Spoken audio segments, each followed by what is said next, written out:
morning, YouTube. So property number one, you can see my boy over there. Look at that beautiful tree. It actually got struck by lightning and it's slowly dying, so that's a bummer. My buddy Sean actually reckoned he gave me this account pretty much because he's really focusing on his route density, and this one's a little bit further out.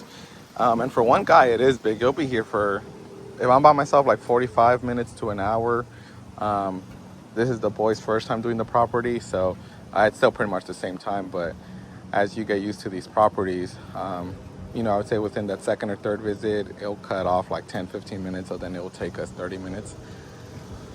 But it's like properties like this, like these, it's like, the homeowners are killing it in their career, they're financially stable, and why would my client spend 2 hours out here by himself push mowing this yard, or even using a rider and buying an edger, a weed eater? Like these clients don't have time for that, so they hire us. And that's what I was referring to on a couple of my last videos, where the clients do set their price to an extent, but ultimately when you have neighborhoods like this where the homes are over $1 million, if you hit them with $100, $120, $150, $200, I don't know about 200 in my area, but pretty much this one's 100 for me, and it takes us like 40 minutes. They're gonna be like, okay, yeah, sure, and then year by year you slowly increase it due to inflation and your business expenses and whatnot. But anyways, beautiful weather. Sun's just coming out, as you can see, but it's been a little bit cloudy, overcast this morning, which is beautiful. Today's one of those days where I just love doing what I'm doing. So the one good thing about Phoenix, and honestly that he has over Jacob, even though he's a lot younger than Jacob, is that boy has a good eye. Like his attention to detail is phenomenal. And I don't have to clean up after him. So when he weed eats a section, he's blowing right now, but when he weed eats a section, pretty much I don't have to clean up after him. So I'm not double working and whatnot. The only thing is his speed isn't there. It seems like he's stuck on that second gear throughout the whole day, but it's because he's pacing himself. But that's something that we can work on. Speed, you can always work with your employees. Be like, hey, you gotta, again, I'm not working him nor Jacob to the bone, but at the same time, the numbers have to make sense. If I can do the same yards by myself than with them, why bring them? Because at the end of the day, I'm losing money at that point. But even if I do like 2 or 3 extra yards with them that covers their labor, of course I'm going to bring them, because my body's not feeling all that wear and tear, and it's not getting exhausted and whatnot. But anyways, let's keep going. Also, how many bales do you think it took to cover this huge flower bed? Hold on, I'll step out to so y'all can get a better idea. I'll tell you what I think. And it goes all around towards the house. I don't even know what tree it is. Dang, so beautiful. It's like one of those moments where you gotta take a moment and really appreciate Mother Nature. Look at that. And that'll be my thumbnail. Beautiful. When the weather's perfect, you have help, you're making decent money, you just gotta be grateful to God or the universe or whatever you believe. I don't judge. But just know there's an outside force guiding you. Anyways, they get a message. I do, I'll put it up, but I do like to ramble off and I'll get off track, and I don't, this is just how I am. So, fortunately, if you guys don't like that, just don't watch me. I get off topic. Sometimes I don't even know where I'm going and I just start recording. Like right now, we were talking about the Pancho, and then I went to the universe and God, and then I went to how grateful I am. I think 100 bales. I think it took them 100 bales to cover that, or 50 rolls. But whew, it's starting to get hot now. So I guess today what we can talk about is how much can you make. I know I just made a video of how much I make or how much you can make a day doing lawn care. But again, I think I'm more, no, I think I think now I'm probably like halfway where I want to be. Um, I'm picking up clients. I would say we could probably pick up like about like 20 or 30 clients more until we're like fully booked. So next year, what I'm going to do at the beginning of the season is raise my prices all around. And I'm going to do that on purpose to weed out some clients. The clients that say yes, I'm going to be making more by doing less, essentially. And really focus on my route density, make these crazy numbers like all these other guys. But realistically, like the house I just showed, I think by myself, I can do 8 by myself, where I'm not, I'm kind of like pacing myself. I'll probably be out from like 7:30 till 5:30 or 6:30. But that's me taking a break, me taking it slow, me sitting in the truck, here and there for 20, 30 minutes. Or normally I just do it once, but sometimes if it's hot, I'll do it a couple times and turn the AC on. But realistically, I can do 8 of these houses by myself and not really be killing myself. And say 8 at $100 a pop, that's $800 a day. You do that times 5, that's $4,500. Obviously, not including your expenses, but that's a little bit over $4,000 that you can make a week doing this solo. Now, it's going to take a few years for you to get there. It doesn't happen overnight. Don't expect to do these numbers your first or second or third year. This is my 4th year. And like I said, I feel like I'm just barely halfway where I want to be after 4 years. And sometimes it might take you longer. Again, it just depends on your area. My area where I'm at in Georgia, you have these beautiful houses where, back in LA, or, when I used to live in LA, these houses would be over $1 million, $2-3 million house. Here, I don't, $400 to $500. My house is fairly nice, and I know in LA that would be over $1 million house. We got that for 187, but this was pre-COVID and whatnot. But that's just to give you an example of my area. So to y'all that are in California or New York, like, if I have a house like that, I'm gonna pay more than $80 or $100 or what I'm charging. But in my area, it's flip flop. Like you get more for your buck down here and whatnot. But yeah, realistically, you could make $800 by yourself. Or, if I wanted to stay out to like, 7:30 or 8, all the houses are pretty close. I can knock out 10 of them by myself. That's $1,000 a day. You do that times 5. That's, $5,000 a week. But if you get rained out, then you're screwed. You'll be working the weekends all day. So I know a lot of guys try to fill up their schedule from Monday to Thursday. And then Friday you leave open for those rainy days because it's going to happen. So now we're working on this one, but I just got a comment. I had to go help Phoenix put some string in his weed eater. But I just got a comment. Boss man pretty much does this part-time for 4 years, and he's scared to leave his job because there's a lot of $25 guys in his area. Yeah, they're in my area too, and I remember even at the beginning during spring, this guy was advertising $40 for up to like an acre. And in my mind, I was like, how? Like, how are they able to do this? Because, at the end of the day, you're paying for what you're getting. They don't have the equipment. I can just list all the issues. They're not reliable. I don't know. It makes me a little bit upset because they do give that image to all these other clients that you can hire just any lawn care and we're all gonna charge those prices and whatnot. For me, it was 35 accounts when I left my job, but these were solid anywhere from like $55 to like $80 clients. And I know he says they just call me when they need it, and it seems like that, like you need to put your foot down, and I did that this year. I was like, if you want me to service, if you want to be added to my schedule, this is how it works. I go weekly or bi-weekly, and that's it. And when I first did this, I lost a good like 80% of my first original clients. But moving forward, all the clients that I have, they know like, hey, I show up every 2 weeks. If you want me to, it's not just when it's convenient for you and I'm stuck doing the job. Essentially, it takes me longer. It puts more wear and tear on my mower, on my equipment. Instead of it taking me 30 minutes, I'm there an hour and 15 minutes. And at that point, I'm getting the short end of the stick. But you just need to put your foot down and not be scared. I mean, even because you have your job, your real job as that security, that should push you to get rid of these clients because, in the long run, that's the only way you're going to leave your job is when you have consistent income. And that's the beautiful thing about lawn care. This is just 2 weeks and it reaches almost my knees because all the rain that we've been getting. But it's consistent. It is a consistent income.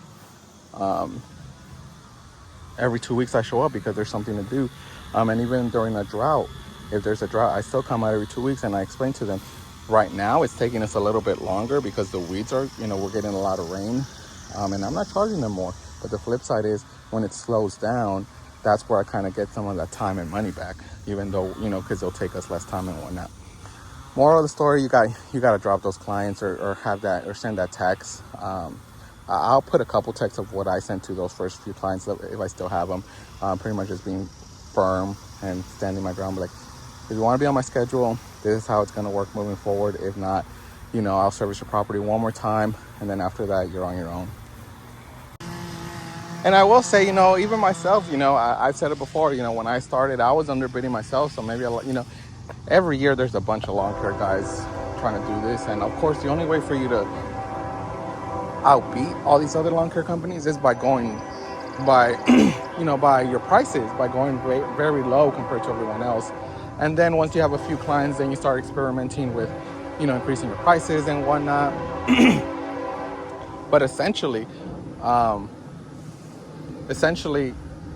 when you first start off down the road, you're going to lose about 90 or 95, anywhere from 90 to 95% of your original clients because you weren't firm, because you didn't have system in places, because you didn't value your time, because you let them pretty much essentially walk all over you or run your business for you. For example, them texting you only when they want you to service their property. Or if you try texting them, they'll be like, oh, hey, just skip us this week, next check with us next week. And of course, because you're starting out, you're gonna be like, okay, yeah, no worry, thank you, just let me know, trying to be polite because you don't want to lose that account. And that was me the first 2 years. Those were the only clients I had. But then eventually you have to evolve and grow your business, and you're not gonna do it by keeping those clients. So every year during spring, there's a bunch of lawn care companies out there. And then during this time, once it starts to get hot, they start to weed out, and you get those calls like, hey, my lawn care guy stopped showing up. I don't know why. And I was like, well, how much was he charging you? $40.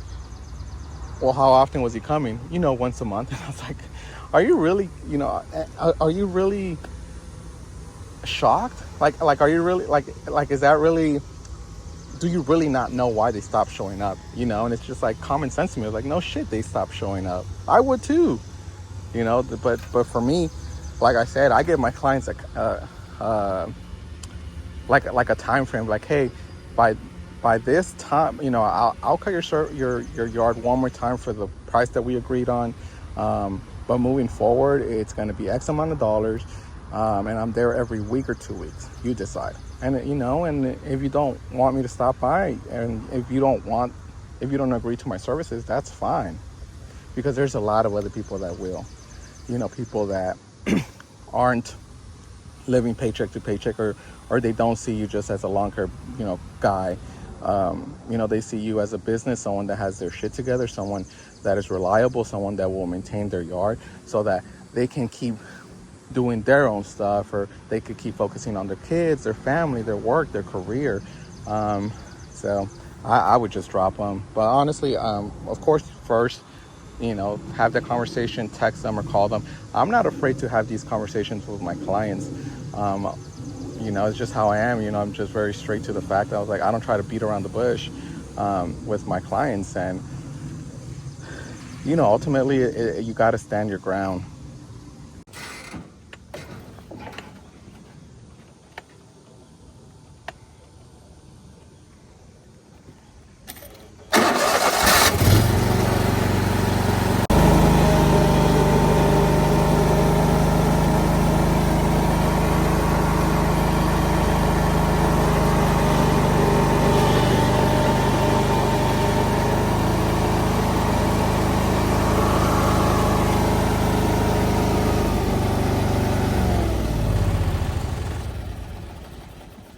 Sorry, didn't mean to zoom in like that.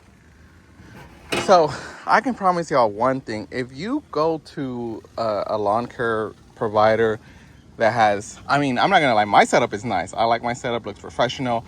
I pulled up to my client's yard or any new potential client yards, you're gonna be like, oh yeah, this guy, he's not gonna charge us, $20 to $50. Like, they see my truck, my setup, and they know that I'm sure some of them think I'm more on the expensive side. I'm more average,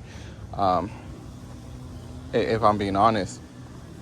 But what I was trying to say is, if you go to any professional lawn care provider that has like a similar setup like mine or even better, or they have like an enclosed trailer or whatever, and you tell them, hey, how much do you charge per yard? I can promise you, I can bet anything they're not gonna say $40 or below, because once you have a nice truck, enclosed trailer, commercial mowers, backpack blowers and whatnot, a worker or a couple workers, you will never be able to grow as a business if you're charging these cheap prices, because it's not possible. It's going to take you years to save up and to actually grow and whatnot, and your expenses are going to take all your profit, all the money that you're bringing in. So eventually the goal for when you're starting off, your main goal should be leaving your full-time job to do this full-time, and then eventually this should pay off all of your bills, and that's where I'm at right now. It pays all my bills. My wife stays at home with the kids. What more do I want? Life is good right now, and there's some days that it sucks. There's some days like today where I feel like I'm on top of the world. But if you don't get rid of those cheap clients, or those clients that are nitpicking everything, or you gotta like ask for permission. Oh, hey, I'll be there tomorrow. You're never going to grow, and I did that this year.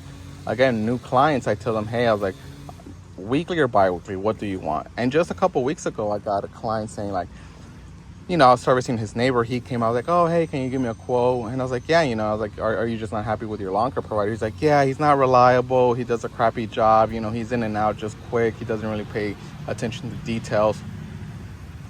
So I was like, okay. I was like, yeah, I'm here. Let me, I'll walk your property with him. And right away he was like, so what? And he was asking me questions like, so do you come every 3 to 4 weeks? How do I pay you, with cash or check?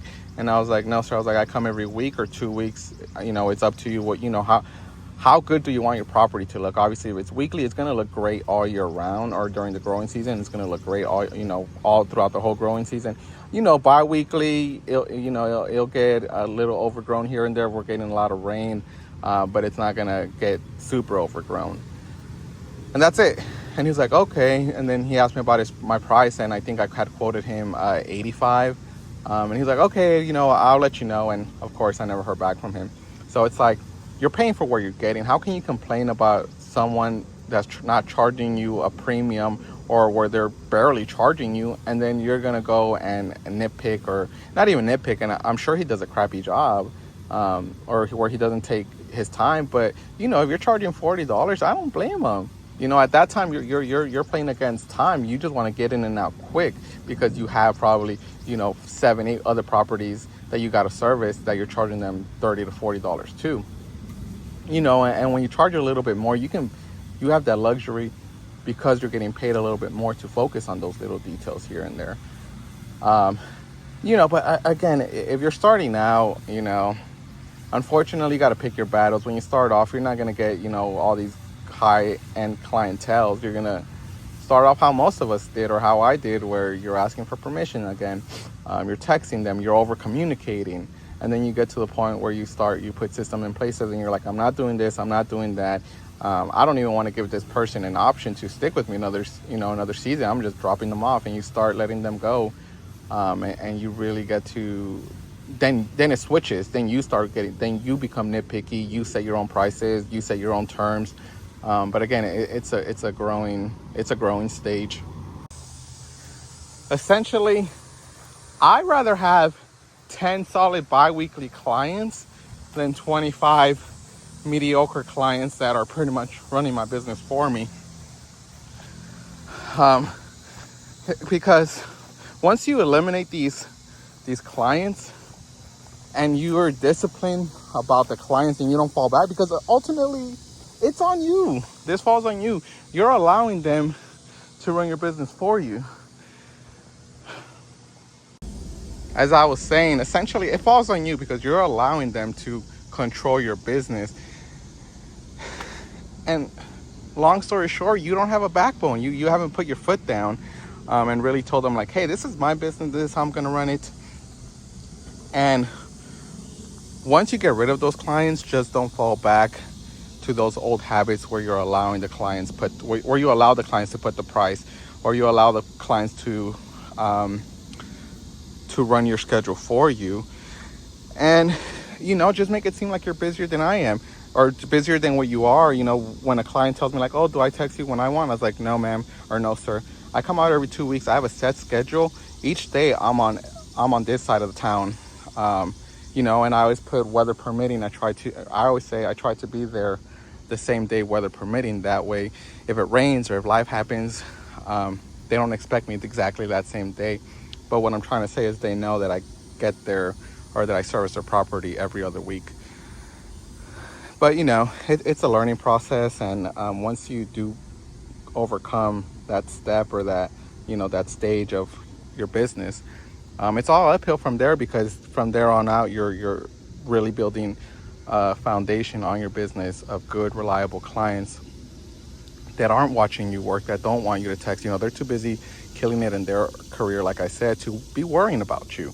They're not penny pinching or watching every cent or every dollar that goes out and whatnot. But anyways, I think this is it for this video. Like always, peace.